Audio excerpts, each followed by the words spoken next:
love, sex, desire, drama, lovers, and the others. And we talk about it all here on Relationship Rhetoric.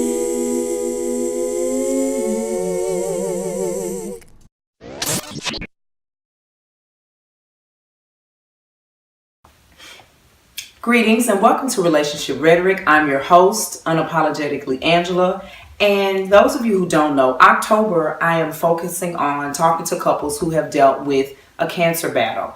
And my couple today, I like them. I really like Katrina because Katrina and I work together and she has become my goal mentor to stay moving forward and pushing forward. So to know of her struggle and her husband's struggle, what better couple to talk to? So we have Cedric and Katrina Vanhooks. Welcome to the show. Thank you. Now, I have to say this is, I know you saw this, but has anyone ever told you all that you all look alike? Yeah. Do you hear that often? Sometimes, yeah. Yes. Because when he first came into the school, I was like, is that your brother? Wow. I mean, really, but they say when you've been with someone for a long time and you've been in love for a while, you begin to take on their characteristics, and you all definitely make that a true statement. Okay, Absolutely. That's good. It didn't start out that way, no. But it happened, I think, after we had our child together. Then people start saying, you guys look alike. Right. And then we Yeah. start saying, I guess we do. Okay. Right. We just took it. Absolutely. Yeah. Absolutely. Okay, so when did you first notice Cedric? Oh my goodness. Cedric was my sergeant in the military, yes. And he was always a nice looking man, but he was always focused and busy on something, always multitasking, if you will. And so then I didn't have much time to focus in on him.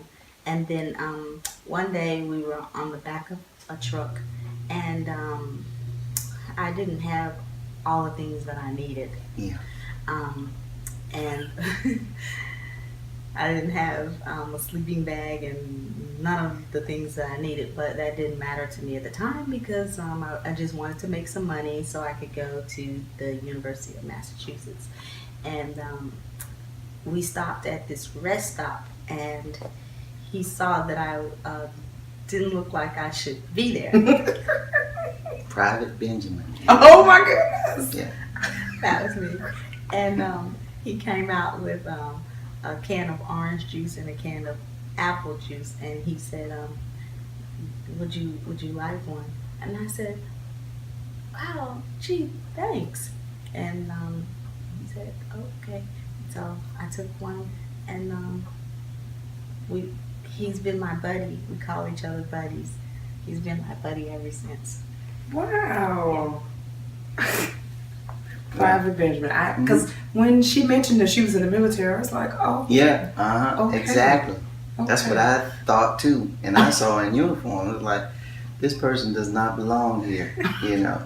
But to piggyback on that statement, I saw her when I first saw her.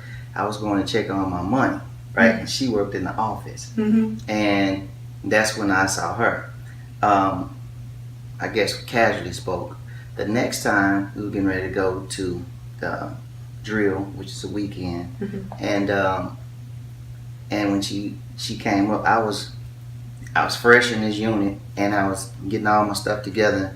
And she said I frowned at her when I looked up because she asked me a question about what was going on, and I looked up and the sun was in my face though. Oh, okay. And I couldn't tell, I couldn't help her, you know. Mm-hmm. But later on, it was going down the road to Milan, Tennessee, to Zero Weapon and do other things. Weekend, 2 days, and this young person here, young lady, I saw on the back of the truck, and she had nothing but what was in her hands, and I said, this she does not belong here. And then once we got where we were going, and you have, break out your backpack, your sleeping bag and all that, They said she didn't have anything, didn't have a tent, nothing, so she had to sleep in the truck. However, she came to a bivouac, is what they call it, to the field with nothing. I was in the Army for, at that time, 7 years, right? They failed her. The system failed her. So, and that's how we became good friends. And I taught her how to zero a weapon, right? And I was an expert at shooting, sniper. And she couldn't hit the broadside of a barn, but she's a good student. Mm-hmm. And so I gave her my weapon and I told her exactly what to do. And that's what makes her a good teacher, is because she's a good student. Absolutely. She shot expert. Not only did she shoot expert, she shot better than me, the experienced guy. So nice. to finish that story. Nice. What is a tradition or ritual that's a must in your home? Well, every Friday night we call it hot wings and daiquiri night, and now the daiquiris are virgin now, but but it's still hot wings and daiquiri night. Whether we eat hot wings and daiquiris or not, we call it hot wings and daiquiri night. So we take at least one night, one day out of the week and notice each other, Nice. Stuff like that. Okay. How long have y'all been doing hot wing and daiquiri Friday? Wow. Since before we were married. Wow. Yeah. Very nice. Yes. Okay. So, Cedric, Yes. what was your first emotion when you found out that you had cancer? It was kind of like the bottom dropped out. It was very real. I guess it's probably a typical answer, but you just didn't think it would happen to you, so to speak. I used to be a pretty decent athlete. I was raised running, and my whole family every week was an outing. We had some very close cousins, and we played football, tag, whatever. It wasn't uncommon. So all my brothers and sisters were before me. I'm the last child, and everybody was athletic, so I was trying to keep up with everybody. So I took that on to all my years, and I running track in the military, and so I was always fighting an uphill battle. I was the youngest in the class, born in this month. So back then, I would always be in first grade, almost half a year behind everybody, smaller, 4 eyes. So I always had to work harder. So that made me a better athlete. So in getting here to this point in my life, for that to happen, it seemed like the biggest thing I'd ever have to get over. But it's like, why did I have to get over this too? Because I always had to get over something. I always had something, an obstacle in my way, for just to be what we would call normal, or be on the status quo. But when that happened, it made me go inward and think about me.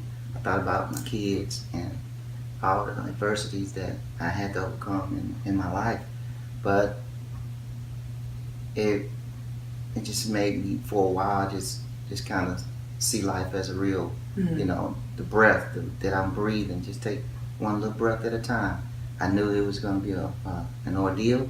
I knew once I had my pity party, and my wildness to it, my unaccepting to it. Once I accepted it and got through that part, it's okay. Then it's time to do what it's time to do. Let it be. Whichever way it is, let it be. So, and I went in with all the things that I was taught from childhood religiously, and I went into that, and I started going, well, David, and Goliath, So the little stone. It's all you just gotta do. You just gotta go, believe, and that made me get more in touch with my Creator, and just say, okay, if it be your will, so be it. What is it that I need to do? And I accepted what man had to offer. As far as the doctors, I got second and third opinion. So okay, well then let's do what we gotta do. I know this is the direction that I need to go in, so let's do it. That answer. Yes, sir, definitely. So what was going on in your head when you were having the discussion with Katrina? Well, the realness was, we have to think. I always tell my kids and anybody in life, if you ask a question, it's gonna be two simple ways that if you break it down.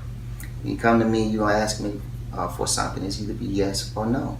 And I know you probably want the yes, but be ready for the no. Think about it. So I thought in the same way that came back to me. It's only going to be one or two ways. Either you're going to live or you're going to die.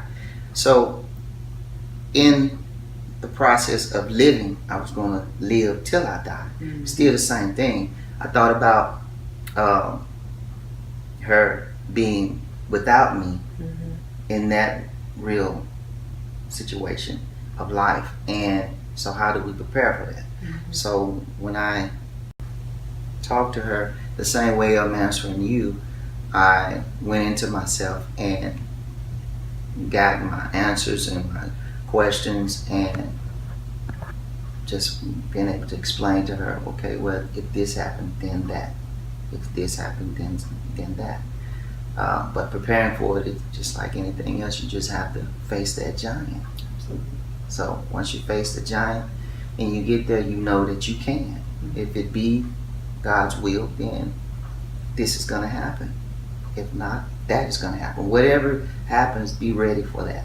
So, if I was not here, how would she live on? She'd be all right. I felt that, and I know that in time, of course, you're going to go through emotional roller coaster, and we will miss each other. But I've been missed before, knowing that I will return. But you can be missed and not know, and you don't know what's going to happen, during death, you don't know what's going to happen, but you're going to be fine.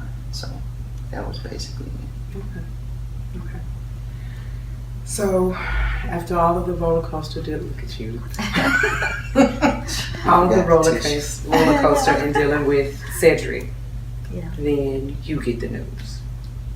Tell me what's going on with you. My cancer came before his. Oh, yes. Wow. Okay. Yes. And when we got mine, I actually was at work. Okay. And what happened was I was having these headaches, and at first we were using aspirin, and aspirin wasn't working, and then we started using let's say goodies, and then goodies wasn't working. Then we started using the Excedrin. Then Excedrin wasn't working. And all of this is happening over a period of maybe a year time. Then it got to the point where they were just like headaches that were not a part of this world. I said, this is just not normal. And my husband was like, okay, babe, you've got to see a doctor about this, because I just could not function with these migraines. And so we did, and my doctor recommended a neurologist. And the moment I went to the neurologist, he said, well, let's try to test you for this.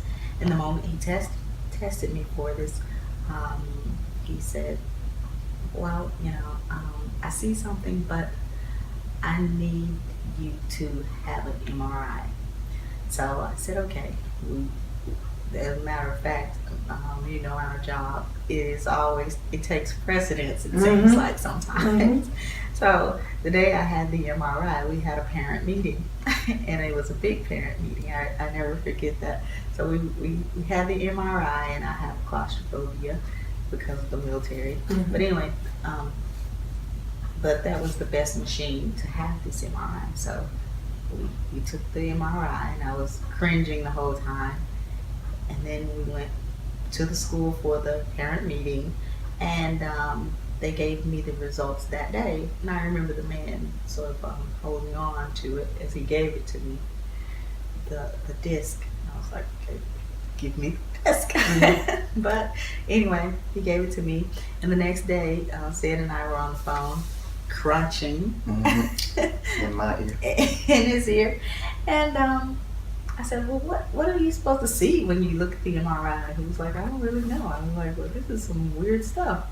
And as we're talking, the neurologist gets on the phone. He's calling me at the same time. He says, Katrina, excuse my bedside manner, but I really need you to hear my voice right now. You have a brain tumor, and I need you to go to the hospital. They are going to do an emergency surgery on you. Okay, and I'm at work. And he's on the other line. He says, it needs to be removed. And can you get there within this amount of time? They're going to remove it. And it's in a very compromising position, but I'm sure that they are be able to help you and get it out of your head. And for a moment, I was just totally in shock, but I'm hearing him, but I'm like, okay. And I start thinking about the steps I need to take. I need to go to my principal and what next. And he said, I'm going to call the doctor right now, and they are waiting on you. And the moment you get there, everything will be taken care of. And he apologized again for his bedside manner, but it was the utmost importance that I hear him, and he would talk to me later. And anyway, I let him go. I got back on the phone and I told Sid exactly what the doctor said, and he was like, it was like the bottom dropped out. He said, I remember Sid saying to me, what can I do? What can I do? Do you want me to meet you at the hospital? I said, no. Somebody has to get Lyric at school. And I said, what I want you to do, because I'm not for sure what's going on right now at this point, and I want you to tell her is that I have a faculty meeting or some kind of meeting, and she's not going to want to go. So you'll be able to get her with no problem, no hesitation. And he said he would. And so I went downstairs and I told our principal. She looked at me up and down like, what is going on? She said, go. And our secretary stopped me and said, what is going on? And I told her. And she asked me what hospital was I going to. And then, you know how our office, when they hear something, I love the way they're so nosy. The assistant principal stopped and said, what's going on? And I told her, and she took my phone from me and put her cell number in it and told me to call her. And by the time I couldn't leave the office, by the time I was walking out the door, even the secretary, the finance secretary, knew what was going on.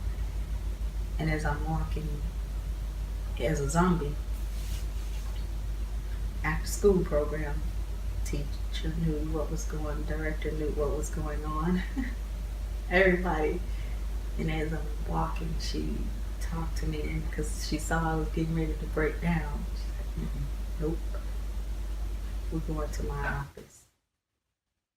And she talked to me. And she said, now is not the time for you to break down. He needs you. He needs you to have that unwavering faith that no other has, and you've got to believe like no other. You've got to believe all this that you said that you, the church, that's great, that's wonderful. But now is the time that you put all of that into practice. Do you believe? You believe that he can do all things? I said, yes. She said, watch him work. And I said, I believe. And she said, I'm done with it. And you're going to come back to me and you're going to tell me all these things that he's done. And we cried together. And we used the same tissue. Wow. Was that important? Yeah. And because that's where we were. Absolutely. Mm-hmm. Absolutely. They are the funniest people. And you know we get on each other's nerves. Mhm. I can't lie. But that's where we work. And I went back upstairs and I shut it down quickly. And got in my car and I was gone. And I got to the hospital and it was this man. He had these headphones and he refused. He didn't have headphones. And usually I don't say anything to anybody. You know me, Miss Sergeant. I'm just like, whatever. And I checked in and they said, wait just a moment. I said, I mean, I wouldn't have to wait. They said, well, we have to let them know that you are here. And so I'm sitting and this man is listening to his music and I didn't want to hear it. I'm a little agitated at this point. And I turn to him and I say, do you realize that nobody wants to hear your music? And he said, I don't have any headphones. I said, Target has them on sale. Mm-hmm. He said, for real? I said, yeah. And they are affordable.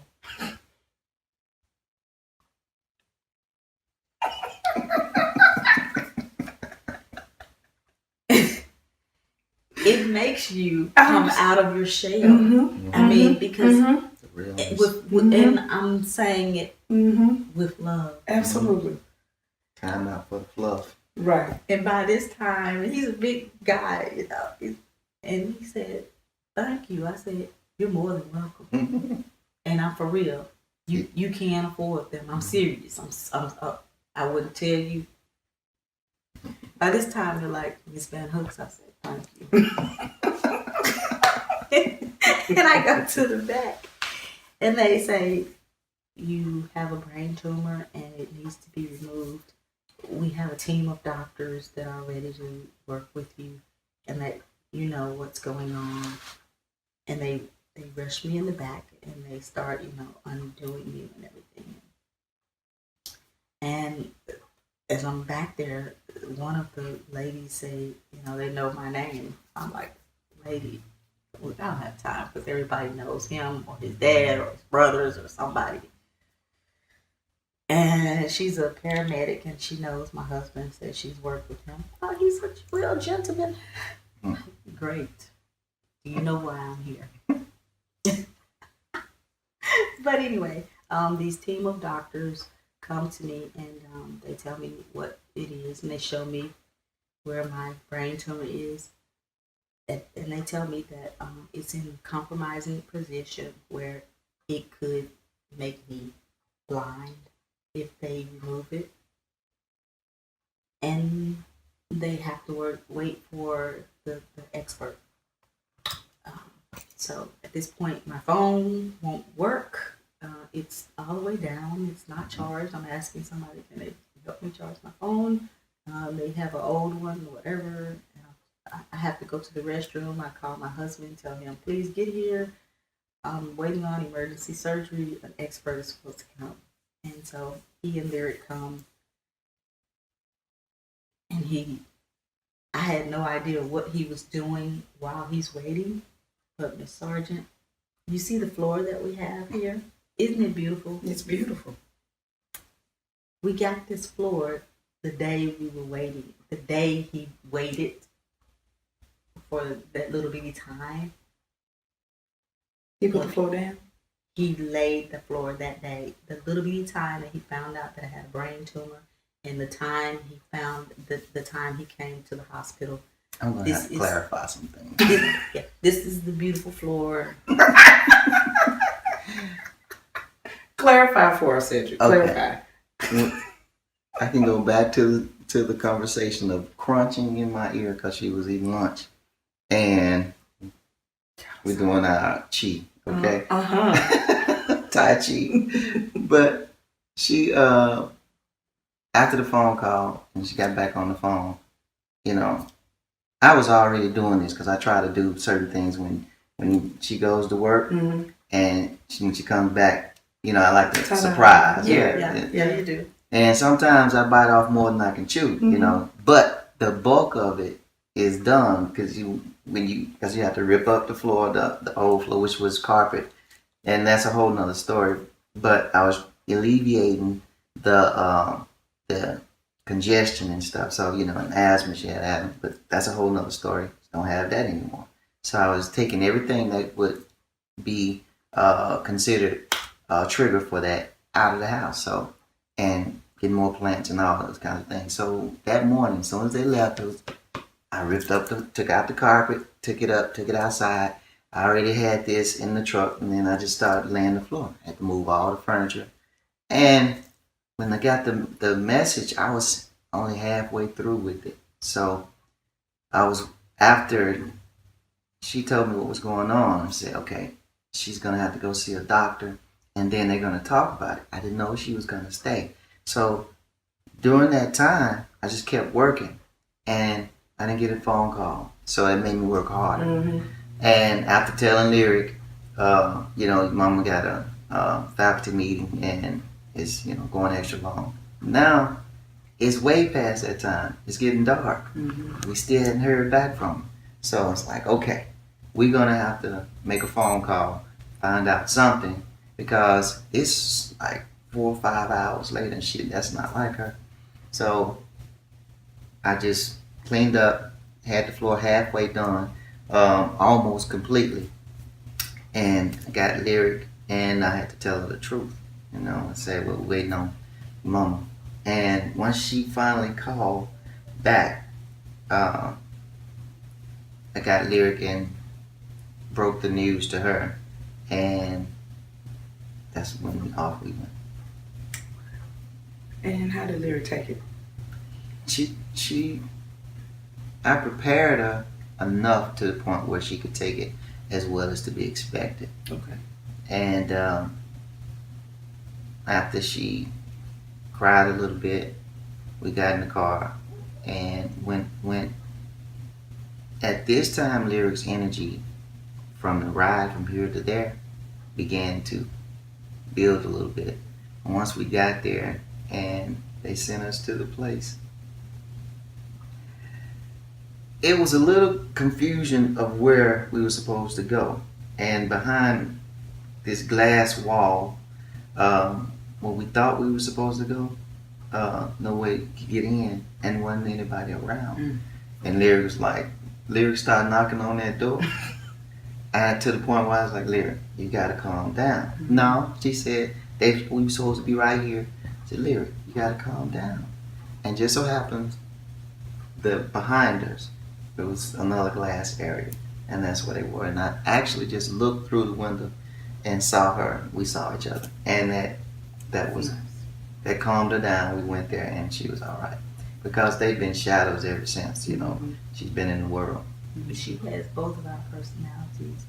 But when emergencies start happening, she gets more of his personality. Gotcha. Okay. So what steps did you both take to make sure that each other was okay? You know, mentally, emotionally. What did you need to do for Cedric, or you felt you needed to do to make sure he was okay? I tried to assure him that I was doing all that I could. Basically, I made sure that certain things, like at work, I sort of backed off a little bit. I definitely had to change my lifestyle at work. Um, Also, I eat better, definitely. I definitely try to get my rest.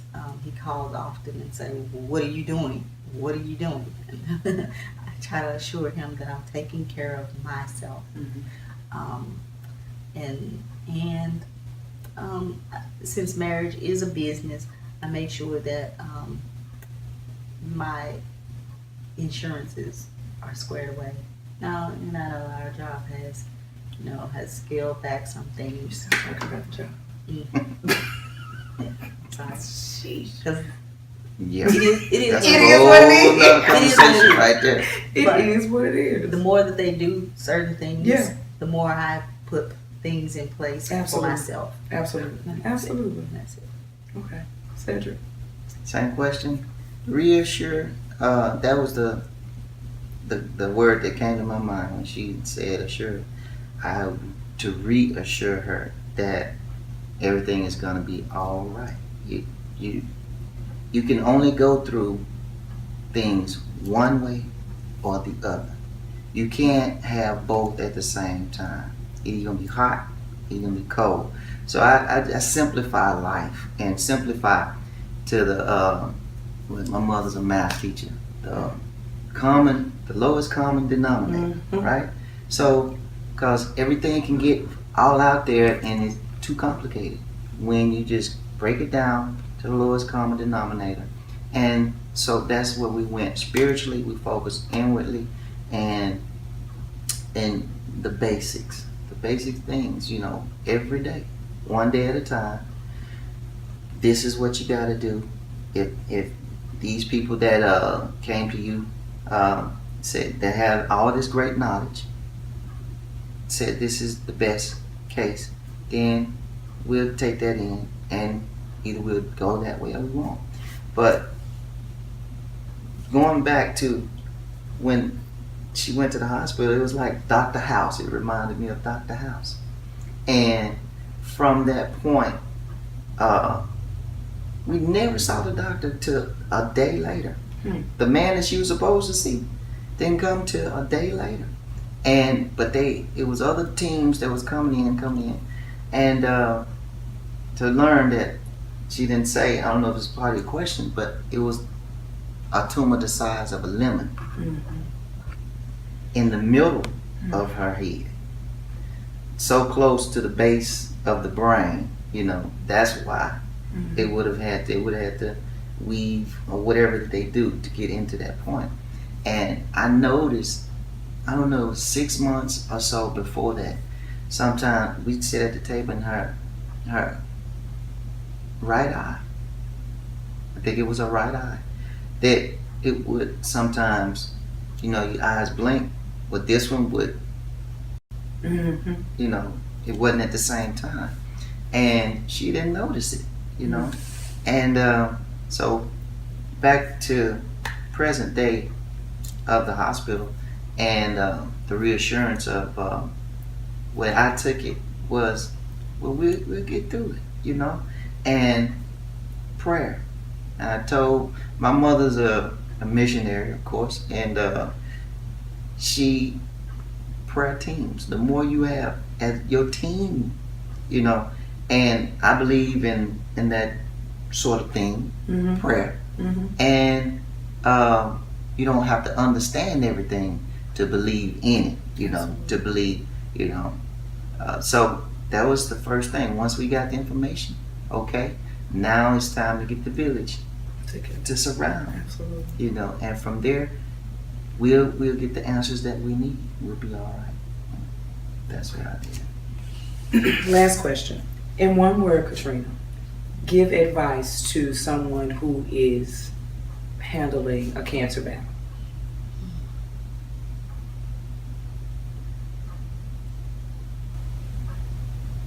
Believe.